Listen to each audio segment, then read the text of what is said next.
Ado Guru Padashraya, Rupa Goswami says.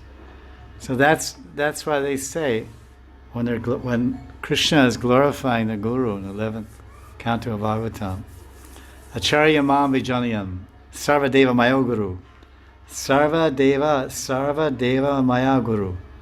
In the Guru, all the qualities of the Devas, all the good qualities of the Devas. Samasate ye suryo. Samasate guna suryo. All the good qualities of the divine. Deva means sur. Sura and asura. Sura means Deva, divine. Vishnu Bhakta. Tolerance and peacefulness and inner happiness.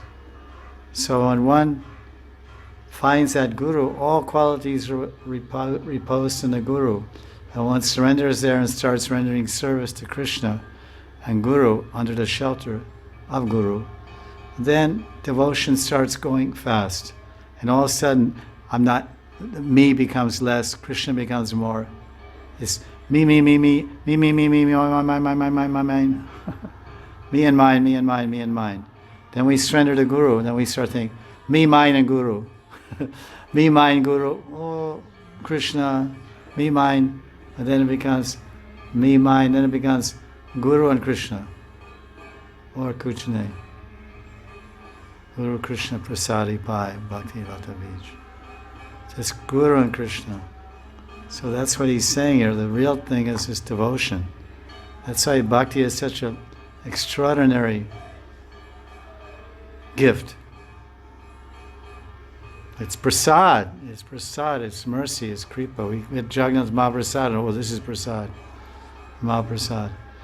But real prasad is that which liberates us from birth and death. Nihabikramo nashvasi, bratavayo navidite, swapamapya siddharmasya, trayate mahatobhaya. That's swapamapya siddharma, that's bhakti dharma. Nothing else liberates you from death. Only Krishna can give mukti. He's mukti pradata. Krishna is mukunda, mukti pradata. No devata can give mukti. Only Krishna. So the greatest fear is rebirth or going to hell. And bhakti frees one ultimately. Pure bhakti, there's no more birth. Go to Krishna. Naiti Mahamati Sorjana. So this is... These are not qualities.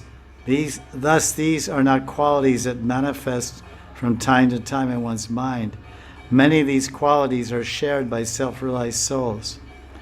And thus it is apparent, it is obvious, visible, that Krishna's devotees have passed through the self-realization or enlightenment experienced by the Gyanis and Buddhists.